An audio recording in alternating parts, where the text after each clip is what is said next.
François. Bonsoir. Nous sommes très honorés de te recevoir pour ton dernier livre, Maintenant le Royaume, aux éditions DDB, avec un sous-titre qui est aussi important que le titre, Hors des pauvres, pas de salut. C'est un essai extrêmement stimulant et convaincant qui cherche à remettre au centre de la foi et de la vie chrétienne le royaume, qui est une réalité mystérieuse dont on aura l'occasion de parler abondamment. Alors juste avant d'entrer dans le livre, je rappelle ton parcours. Donc, tu as fait des études d'histoire à l'École normale supérieure de Lyon, tu es prêtre du diocèse du Havre, docteur en théologie et depuis quelques semaines aumônier, aumônier national du Secours catholique. Et voilà. Et alors je lis que tu es professeur aux facultés Loyola Paris, anciennement Centre Sèvres, et que tu enseignes la théologie pratique. Est-ce que tu peux nous dire en quoi ça consiste en quelques mots et si c'est vraiment de la théologie ? Alors, ce qu'on appelle théologie pratique, ça peut recevoir différentes sortes de définitions selon la personne à qui on pose la question. Pour ma part, je dirais que c'est cette idée que si on part de notre expérience de foi, de vie spirituelle, mais aussi expérience humaine toute simple, eh bien, nous avons à apprendre sur Dieu. C'est-à-dire que notre expérience nous apprend quelque chose de Dieu, de même que en théologie biblique, on va chercher ce que les Écritures nous apprennent de Dieu, etc., etc. Et donc, c'est une manière de chercher le visage de Dieu ou les appels de Dieu dans le monde que nous connaissons, religieux ou non. Donc, on nous demande régulièrement, de temps en temps, des livres sur le royaume de Dieu. Et j'avoue que jusqu'ici, on n'avait rien à donner. Donc maintenant, merci, on aura un livre à conseiller. Je suis heureux d'avoir rendu service à la procure. Et en fait, donc, c'est très étonnant parce que c'est une réalité omniprésente dans les Écritures, notamment dans le Nouveau Testament. Et on a l'impression que c'est très peu présent dans la réflexion théologique. Du coup, deux questions, une même question double. À quel moment ou pourquoi la théologie a perdu de vue le royaume de Dieu ? Et pourquoi et comment, toi, dans ton parcours, tu l'as retrouvé ? Alors, sont deux. La première question est plus vaste que la deuxième. Le problème du royaume de Dieu, c'est qu'il n'a pas de définition. Et donc, c'est une notion difficile à manier. Et puis, c'est une notion par principe compromettante parce qu'elle engage une idée de pouvoir. Et dans les Écritures, de pouvoir lié aux pauvres. Alors, tout ça, c'est assez difficile à manier. Et puis, très vite, les chrétiens se sont singularisés par leur confession de l'identité du Christ. Et les débats dans la foi, une fois que l'Église est devenue autorisée, disons, et qu'il y a pu avoir des débats publics, etc., se sont très souvent concentrés sur la théologie trinitaire et sur l'identité du Christ. Ce qui veut dire que la manière dont cette confession transforme la réalité, et c'est de ça qu'on parle quand on parle de royaume, est passée au second plan. Donc là, je pense qu'il y a eu une perte, en fait, à l'époque des premiers conciles. Certains théologiens ont même accusé les premiers conciles de s'être détournés du royaume. Mais je n'irai pas jusque-là, je dirais juste qu'il y a une autre question, un autre aspect d'intelligence de la foi qui est venu au premier plan, qui est le Christ, qui est Dieu, et puis du coup, le royaume est passé un peu à l'arrière-plan. Mais ce qui est frappant, c'est qu'il y a des résurgences de ce thème tout au long de l'histoire du christianisme, parfois sur le mode politique, instaurer soit une théocratie, soit un régime d'inspiration chrétienne, etc., parfois sur le mode très spirituel, le royaume dans nos âmes, le royaume c'est la demeure de Dieu en nous, de façon parfois très individualiste d'ailleurs, parfois sur le mode apocalyptique, le royaume de Dieu arrive, c'est-à-dire que ce monde s'effondre et c'est dramatique, ou bien uniquement sur le mode du plus tard, vivement le royaume de Dieu après notre mort, ce que d'ailleurs la traduction française actuelle des prières eucharistiques pourrait soutenir, me semble-t-il. Et puis à d'autres moments, le royaume réapparaît comme réalité, disons, totalisante, c'est-à-dire une réalité qui permet de saisir tous les aspects du mystère de la foi. Voilà, qui connecte entre eux beaucoup d'aspects du mystère de la foi. Alors je cite simplement la dernière de ces résurgences, c'est les théologies de la libération en Amérique latine, après le Concile Vatican II, qui ont reçu ce concile dans le contexte de l'Amérique latine, qui était un contexte de pauvreté massive, avec une oppression politique, et puis ensuite de ce qu'on a appelé la nouvelle théologie politique en Europe, avec des noms comme, par exemple, Jean-Baptiste Metz ou aussi Jürgen Moltmann, qui ont repris ce concept de royaume de Dieu comme une manière d'allier une réflexion sur des questions systématiques, le Christ, Dieu, etc., et une manière de prendre en compte la souffrance qui est à l'œuvre dans notre réalité. Voilà, la souffrance des pauvres, la souffrance de la guerre, etc. Voilà, comment est-ce que moi j'ai trouvé ce concept? Eh ben, en lisant des théologiens de la libération, tout simplement, ce que j'ai l'occasion de faire depuis quelques temps. Et il se trouve que j'ai été amené à travailler sur le mystère pascal. C'est sur ce sujet que j'ai fait ma thèse, comment des personnes en précarité vivent le mystère pascal et spécialement vivent la résurrection. Et puis, un auteur que j'ai beaucoup travaillé, qui s'appelle John Sobrino, dit que le mystère pascal, c'est bien gentil, mais ça ne permet pas vraiment de prendre en compte la souffrance des pauvres. Et que la résurrection, c'est central, mais que si on veut faire droit à la souffrance des pauvres en parlant de résurrection, il faut tellement d'explications intermédiaires qu'on n'y arrive jamais. Alors que quand on parle du royaume de Dieu, alors là, c'est beaucoup plus clair. Et ben, je dois dire que je ne suis pas d'accord avec ça, et que, à mon avis, parler du mystère pascal ou parler du royaume de Dieu, au bout du bout, c'est la même chose. Et donc après avoir travaillé sur le mystère pascal, j'ai voulu creuser cette question du royaume de Dieu. Et donc depuis ma thèse que j'ai achevée il y a 4 ans, je crois, j'ai vraiment davantage travaillé cette question du royaume. Alors toute la première partie du livre cherche à définir ou à approcher ou à dessiner le royaume de Dieu, et on sent qu'il faudrait faire la liste de toutes les définitions que tu proposes ou tentatives de définition. On avance vraiment pas à pas. Alors qu'est-ce que ça peut nous dire du royaume justement qu'on n'arrive pas à le saisir, à le définir? En fait, il y a 2 mots qui reviennent très souvent, c'est urgence et proximité, comme si c'était un peu des coordonnées spatio-temporelles qui pouvaient le mieux nous permettre d'en parler. Alors en effet, dans les Écritures, on n'arrive pas très bien à définir le royaume parce qu'il n'y a pas de définition. Jésus en parle tout le temps, mais n'explique pas ce qu'il veut dire. Et puis, le royaume est employé avec des termes qui ne vont pas de soi. Jésus dit que le royaume s'approche. Mais qu'est-ce que ça veut dire qu'un royaume s'approche? En fait, on ne peut pas le circonscrire géographiquement. En revanche, on en fait une expérience temporelle qui est sur le mode de l'approche.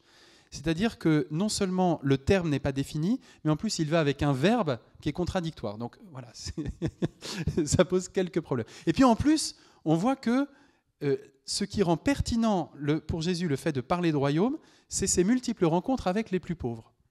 Alors ça ajoute un élément de complexité parce que dans la vie des plus pauvres, on ne voit pas vraiment quelque chose d'une transformation glorieuse du monde, etc. Alors il me semble que quand même il y a des éléments de définition. Un premier, c'est de prendre au sérieux tout le ministère de Jésus, c'est-à-dire non seulement les mots qu'il prononce, mais aussi les paraboles qui relient l'annonce du royaume à la vie quotidienne, parce que les images des paraboles, elles sont parmi les plus quotidiennes, la semence, etc. Et en même temps, elles montrent que cette réalité quotidienne est travaillée par autre chose, qui est à notre portée, mais que nous ne comprenons pas complètement. Et bien là, il y a quelque chose vraiment du royaume. Il est à notre portée, il se laisse deviner, et en même temps, on ne le saisit pas, on ne comprend pas tout, etc. Et puis, évidemment, la question du royaume se pose avec acuité quand Jésus arrive à Jérusalem. Il est acclamé, quand même, quand Jésus entre à Jérusalem, il y a des versions des évangiles où on dit « Béni soit le règne qui vient, béni soit le royaume qui vient ». Donc tout le monde comprend très bien qu'il y a une entrée d'un roi, et en même temps, quelques jours ou semaines après, ce roi est crucifié. Et puis on annonce sa résurrection, mais le moins qu'on puisse dire est qu'elle n'a pas changé grand-chose à la violence du monde. C'est-à-dire qu'ici, on voit quelque chose du royaume s'approcher, c'est que ça tient à l'itinéraire même de Jésus. Jésus ne renonce pas à son annonce du royaume, mais en même temps, ce n'est pas très satisfaisant parce qu'on ne peut pas en faire une expérience victorieuse. Et donc il y en a une expérience réelle, mais pas victorieuse. Alors il me semble qu'un pas encore est à faire avec ce paradoxe. C'est un théologien qui s'appelle Bénédicte Viviano qui fait cette observation. Finalement, la phrase qui définit le mieux le royaume arrive chez un auteur biblique qui en parle assez peu, et c'est saint Paul, qui parle beaucoup de la résurrection, et finalement pas tant que ça du royaume, mais quand même un peu. Et notamment, dans la lettre aux Romains, saint Paul écrit que le royaume de Dieu n'est pas une affaire de nourriture ou de boisson, ce qui veut dire en fait une affaire cultuelle, puisque les viandes, les animaux dont on tirait la viande étaient sacrifiés dans des rites païens. Le royaume de Dieu, c'est justice, paix et joie dans l'Esprit Saint. Voilà. Alors c'est finalement cette définition-là que je retiens comme clé du développement de ce livre, justice, paix et joie dans l'Esprit Saint. Alors elle me semble intéressante parce que c'est à la fois très concret. La justice et la paix, c'est concret. J'étais en Israël il y a 48 heures. Je peux assurer que la justice et la paix, c'est concret. Voilà. Ou que l'injustice ou la guerre, c'est concret. Bon. Et en même temps, nous savons très bien que La paix, c'est aussi une expérience intérieure.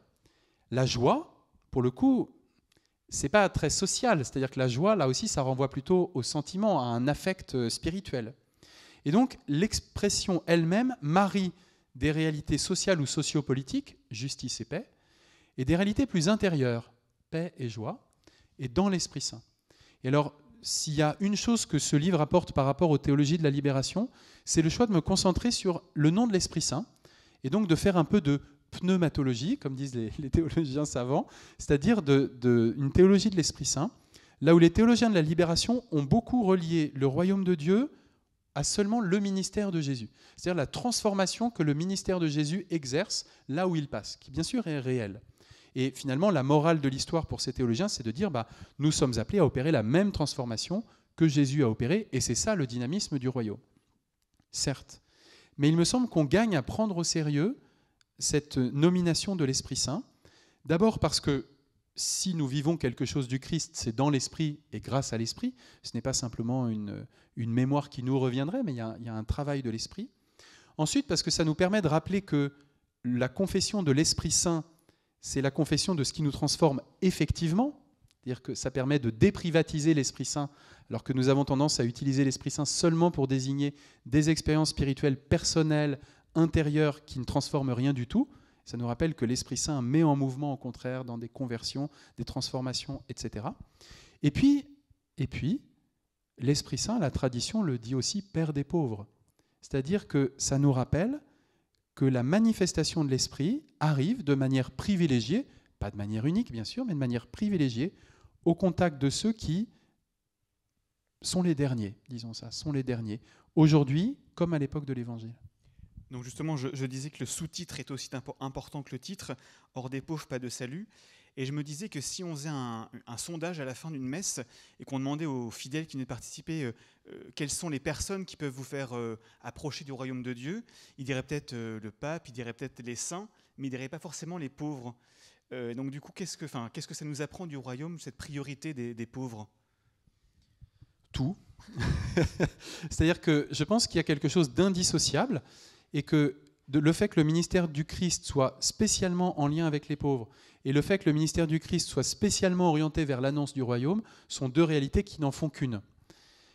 En particulier, disons, ce que Jésus annonce s'opère au bénéfice des pauvres. On voit bien, il arrive dans un village, ceux qui viennent à sa rencontre, ce sont ceux qui d'habitude sont cachés, qui sont réputés impurs, qui n'ont rien. Pensons au fameux aveugle Bartimée à Jéricho, qui est l'archétype de celui qui n'a rien, qui est sur le bord, etc.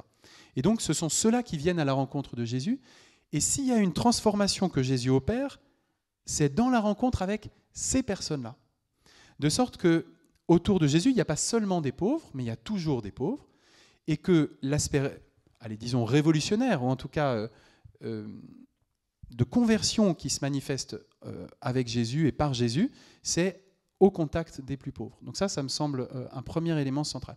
Et puis le deuxième élément, c'est que nous savons très bien que Jésus ne fait pas l'unanimité. Au contraire, son enseignement et sa manière de se présenter suscitent des controverses. Sa manière d'être prophète suscite des controverses, et sa manière d'être le Messie suscite des controverses, tant et si bien qu'elles le conduisent à la mort. Eh bien, ceux qui le reconnaissent, ce sont les pauvres. C'est-à-dire que ceux qui attestent que sa venue est une bonne nouvelle, ce sont les pauvres. C'est-à-dire que non seulement le royaume vient au contact des pauvres, mais encore ceux qui sont capables de le reconnaître en premier, ce sont les pauvres. Pas le pape, pas les évêques, pas les bons théologiens, il y en a quelques-uns ici, d'abord les pauvres. Voilà. Ça me semble un point important. Et donc du coup, si la question des paroissiens à la sortie de la messe, c'est qui peut nous aider à approcher du royaume de Dieu, je dirais les pauvres, parce que non seulement le royaume vient parmi eux, mais surtout il nous aide à le voir, à le discerner. Alors, j'imagine que parmi tous les lecteurs de ton livre, il y aura surtout des riches, en fait. Et j'espère qu'il y aura aussi quelques pauvres, mais il y aura surtout des riches. Et tu as des pages très belles dans ton livre où tu expliques que le royaume est aussi une bonne nouvelle pour les riches. Il n'y a pas une espèce de lutte des classes ou de revanche dans le royaume, mais c'est une bonne nouvelle pour tout le monde. Donc comment ça peut être, cette priorité des pauvres, une bonne nouvelle aussi pour les riches ? Alors en effet, j'essaie de dire ça en commentant le Magnificat, qui me semble un texte biblique très précieux pour comprendre cette perspective du royaume, où on entend que Dieu renverse les puissants de leur trône, qu'il écarte les orgueilleux, etc., qu'il renvoie les riches les mains vides, mais à l'inverse, qu'il élève non pas les humbles, comme on le traduit avec une piété qui me dépasse, mais les humiliés. Ça a une connotation sociale, réelle, dans le grec évangélique, etc. Eh bien, soit on considère que c'est une menace pour les riches, mais alors ça veut dire qu'ils s'identifient à leur richesse. C'est une menace pour les orgueilleux, mais alors ça veut dire qu'ils s'identifient à leur orgueil. Et en effet, pour notre orgueil ou pour notre richesse, le royaume est une menace. Mais le déplacement auquel nous sommes appelés, c'est à voir le royaume à l'école des pauvres. Et alors, heureux sommes-nous de pouvoir nous détacher de notre orgueil. Heureux sommes-nous de pouvoir nous convertir. C'est-à-dire, ce que l'annonce du royaume dit, c'est aussi que la conversion, elle est possible. Et qu'il est possible de ne pas être emprisonné dans sa richesse. Il est possible de ne pas être emprisonné dans son orgueil ou dans le pouvoir qu'on exerce ou dans le pouvoir dont on est dépositaire, etc. Et cette conversion-là suppose de recevoir le royaume, disons, à l'école des pauvres, mais alors elle devient une bonne nouvelle pour tous. De ce point de vue-là, quand Jésus dit que les derniers seront les premiers, ça nous apparaît toujours comme une bonne nouvelle, mais quand Jésus dit que les premiers seront les derniers, ça nous apparaît comme un pendant menaçant. En fait, je suis convaincu que c'est une très bonne nouvelle pour les premiers de passer après les pauvres. C'est vraiment une bonne nouvelle, parce que c'est comme ça que la miséricorde de Dieu, telle qu'elle s'incarne réellement dans l'histoire, vient jusqu'à nous. Et ce qui est très beau aussi dans le livre, c'est que tu mets toujours en avant les pauvres réels. Tu as des pages, non pas une page, mais quelques lignes où on sent que tu as été agacé par des homélies sur la pauvreté spirituelle, ou une espèce de dépouillement intérieur où finalement on pouvait, par ce biais-là, s'identifier aux pauvres réels. Et donc voilà, on sentait qu'il y avait plus d'agacement, que c'était contenu dans le livre en tout cas. Alors de fait, il y a une constante de l'homilétique contemporaine, donc c'est de la faute des prêtres, voilà. Il y a une constante de l'homilétique qui est, quand Jésus parle des pauvres, eh ben, ce qui compte, c'est d'être pauvre intérieurement. Voilà. Puisque bien sûr, Dieu s'intéresse au spirituel. C'est évident. La question de Dieu, ce n'est pas l'argent, ce n'est pas la pauvreté, ce n'est pas le pouvoir ou l'absence de pouvoir, ce n'est pas l'oppression. Dieu s'intéresse au cœur, au spirituel. Et donc, nous pouvons tous être des pauvres. Et en vrai, nous sommes tous pauvres devant Dieu. Alors, le problème de ceci, c'est que ça désigne une réalité vraie, c'est que devant Dieu, nous sommes petits. C'est-à-dire qu'on ne peut pas faire le malin devant Dieu. Voilà. Et ça, c'est vrai. Mais ce n'est pas la pauvreté, ça. D'une part. Et puis d'autre part, je crois que Dieu s'intéresse à l'histoire telle qu'elle est, c'est-à-dire à notre chair. Je pense que ça fait même profondément partie du mystère chrétien. C'est-à-dire que la pauvreté n'est pas indifférente à Dieu. Les prophètes d'Israël, je crois, dans l'Ancien Testament, en témoignent quand même abondamment. Voilà. L'oppression n'est pas indifférente à Dieu. Dieu n'est pas indifférent à l'oppression. Et donc, ce Dieu qui se compromet dans l'histoire, parce qu'il se compromet à partir des derniers, parce qu'il se compromet pour les derniers, eh bien, en effet, ce n'est pas le servir que d'annoncer une pauvreté uniquement spirituelle. Du coup, je rejoins plutôt ce que des théologiens de la libération, notamment Gustavo Gutiérrez, disent de la pauvreté spirituelle.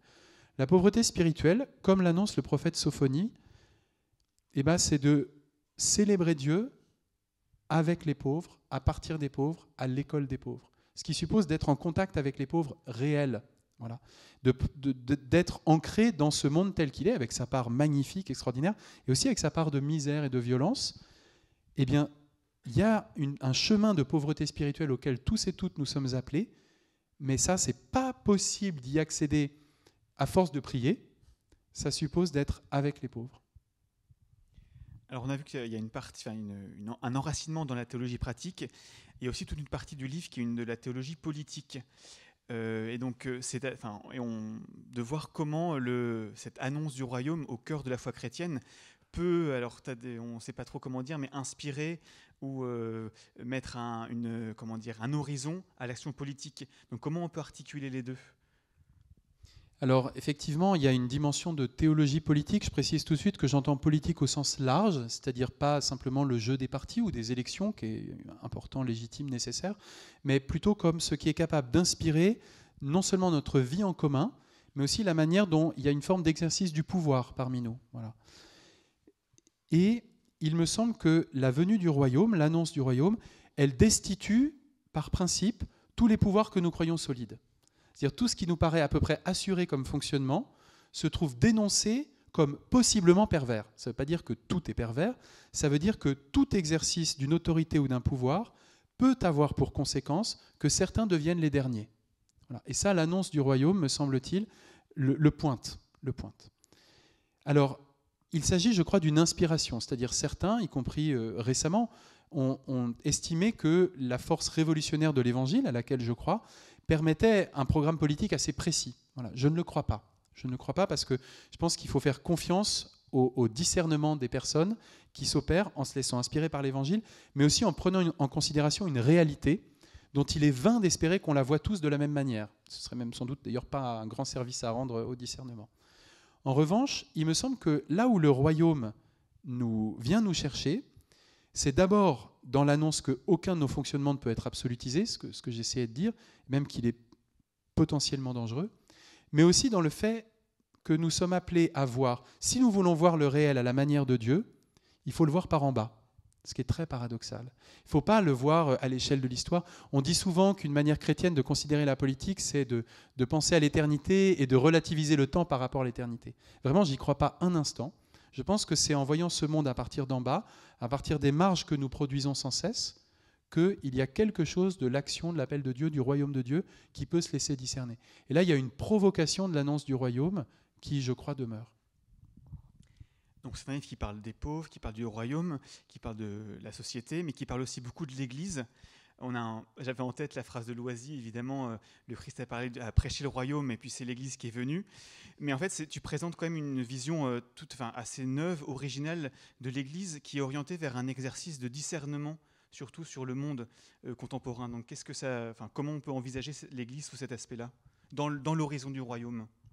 Alors je crois qu'il faut à nouveau repartir des pauvres, c'est-à-dire que souvent, me semble-t-il, quand on parle de l'Église, son lien avec les pauvres est adjacent.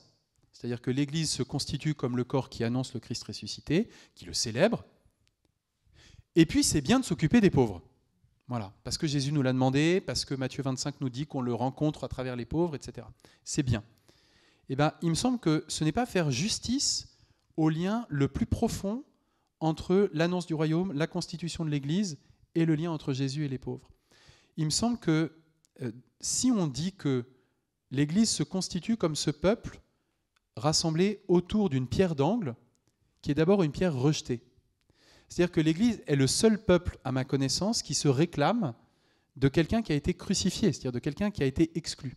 Nous disons que celui qui est au centre pour nous a d'abord été exclu, et que ce n'est pas seulement que Dieu l'a ressuscité en faisant un miracle. Bien sûr, il y a un côté qui dépasse tout savoir dans la résurrection, c'est évident.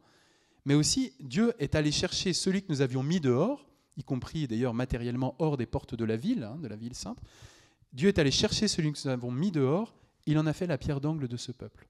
Si ça, c'est vraiment au centre du mystère de l'Église, ce que je crois, ce que me semble-t-il aussi nous célébrons dans l'Eucharistie, alors l'Église, me semble-t-il, se recompose sans cesse autour de la pierre rejetée. C'est-à-dire, l'Église est appelée sans cesse à découvrir qui est rejeté, qui s'approche, comment le royaume s'approche autour de la personne rejetée, et à se recomposer autour de cette personne. On ne peut jamais dire de façon définitive, le plus rejeté, c'est lui, donc on va être autour de lui, parce qu'évidemment, par principe, le plus rejeté, c'est celui dont nous ne savons même pas qu'il existe, dont nous n'avons même pas pris conscience qu'il est rejeté. Et donc il y a une sorte de déplacement incessant, évidemment difficile, évidemment lors de la conversion, qui, je pense, est constitutif de l'Église. Voilà. Alors ça, c'est un premier élément. Et puis le deuxième élément, c'est que l'Église, elle se constitue autour d'une autorité. Voilà, l'autorité de l'appel du Christ, l'autorité des Écritures, une autorité aussi du magistère, qui tient une grande place dans la tradition. Et il me semble qu'il est bon de reconnaître aussi une autorité des pauvres qui n'entre pas en concurrence, disons, avec les autres, mais qui précisément ont cette autorité de détecter le royaume tel qu'il s'approche. Et ça, personne dans l'Église ne peut le faire à leur place. Voilà. Ça veut dire aussi que l'Église, elle est décentrée vers le royaume, de même que Jésus est décentré vers le royaume. C'est-à-dire que Jésus ne débarque pas en s'annonçant lui-même. Et donc l'Église ne peut pas, ne devrait pas, n'aurait pas dû débarquer en s'annonçant elle-même. Voilà. Ce n'est pas sa mission. Dans quelques jours, tu seras expert facilitateur à la dernière session du synode. Et donc c'est une question que j'aime bien poser aux prêtres que je rencontre. Si tu étais pape, et non pas quand tu seras pape, mais si tu étais pape, qu'est-ce qu'il y aurait pour toi comme réforme un peu emblématique, symbolique, pour justement que l'Église soit plus dans cet horizon du royaume? Qu'est-ce qui pourrait la rendre plus conforme à justement ce décentrement vers le royaume? Alors je verrais deux choses. La première, c'est que je crois le pape François, qui évidemment a lu les théologiens de la libération, etc., dont l'encyclique Evangelii Gaudium, l'exhortation apostolique, le premier texte un peu programmatique de son pontificat Evangelii Gaudium, la joie de l'évangile, a refait droit à cette notion de royaume et à son lien avec les pauvres, a remis devant nous la nécessité de l'attention aux pauvres dans l'Église. Il me semble qu'on pourrait encore faire un pas, et ce serait cette reconnaissance de l'autorité des pauvres, c'est-à-dire cette écoute. De ce point de vue-là, le synode que nous vivons a été un très beau cheminement, mais il a un goût d'inachevé, au sens où les voix des pauvres ont peu résonné, et où il y a eu des occasions manquées pour qu'elles résonnent, je le crois, y compris dans les assemblées romaines. Voilà. Donc ça, il y a un chemin inachevé. Donc si j'étais pape, c'est là-dessus que je mettrais l'accent en premier. Et puis un autre aspect, c'est que je crois vraiment que notre Église souffre de s'être sclérosée dans la manière dont elle pense le rapport entre hommes et femmes. Ça n'a pas un rapport direct avec le royaume de Dieu, ça j'en suis convaincu, mais je pense qu'il est illusoire de croire que la justice et la paix et la joie dans l'Esprit Saint vont grandir si nous ne travaillons pas ce chantier qui nous travaille tellement que nous nous en défendons. Et alors une dernière question, donc on a vu que l'Église était un peu un peuple d'experts en discernement, ou devrait être ça, et tu parles beaucoup de la notion d'interstice, comme c'était par ces interstices que le royaume pouvait se laisser entrevoir. Et donc, dans un contexte si anxiogène qui est celui de nos contemporains, qu'est-ce que tu pourrais nous dire comme interstice par lequel le royaume se manifeste ? Alors, je dois la notion d'interstice à la sociologie américaine. J'ai oublié ici le nom de l'auteur que j'aime beaucoup, mais le fait de me trouver devant vous me fait l'oublier. Voilà, Eric Olin Wright, qui est un sociologue américain qui a élaboré cette idée de transformation interstitielle, c'est-à-dire que pour lui, les pouvoirs qui s'exercent dans notre monde ne sont pas tous joints les uns aux autres. Il y a des interstices entre ces pouvoirs. Pouvoirs politiques, pouvoirs économiques, qui d'ailleurs sont pluriels, les pouvoirs politiques, les pouvoirs économiques, etc. Donc il y a un peu d'interstice entre ces pouvoirs. Et une manière d'envisager les transformations sociales, il en trouve trois, c'est une des trois, il dit c'est de passer par ces interstices, par ces failles. Alors pour moi comme chrétien, d'abord je crois qu'en effet c'est une manière assez juste de comprendre l'exercice du pouvoir, dire qu'il y a des interstices, c'est-à-dire nous ne faisons pas face à un pouvoir totalitaire qui s'exercerait sur nous de manière unifiée, voilà, nous sommes dans un jeu de pouvoirs multiples. Eh bien, dans les interstices entre ces pouvoirs, il y a des surgissements. Il y a la possibilité que la voix des pauvres, leur cri ou leur sagesse se fasse entendre. Il y a des possibilités que la prière des pauvres soit prise au sérieux, avec tout ce qu'elle peut révéler. Il y a des possibilités que la fraternité advienne. J'ai vécu quelque chose de cet interstice il y a quelques jours à Jérusalem, à la maison d'Abraham, qui est la maison du Secours catholique sur place. Voilà, quelques heures, pas du tout de parenthèse enchantée, mais où des liens de fraternité entre des gens de communautés différentes, il y a eu comme une épiphanie de ces liens-là, voilà, où il fallait les célébrer, et ils ont été célébrés. Voilà. Il y a quelque chose de ces interstices-là. Et là, me semble-t-il, le royaume s'approche. C'est aussi une manière, pour moi, d'envisager une théologie politique qui soit pacifique, c'est-à-dire qui ne se pense pas dans la confrontation pure et simple au pouvoir. Quand on parle d'une destitution des pouvoirs, on peut avoir tout de suite entraîné, disons, une confrontation assez guerrière au pouvoir. Voilà. Et ça ne manque pas, ni dans la tradition chrétienne, ni aujourd'hui parmi un certain nombre de chrétiens. Eh bien, c'est dire plutôt, dans ces interstices, Dieu fait avancer quelque chose. De même que Jésus lui-même, en quelques mois ou années de prédication, se glisse dans les interstices des pouvoirs, fait entrer sur la scène ceux qui n'y étaient pas, et puis meurt, et puis le ressuscité souffle l'Esprit Saint pour que ces interstices, nous continuions à les habiter.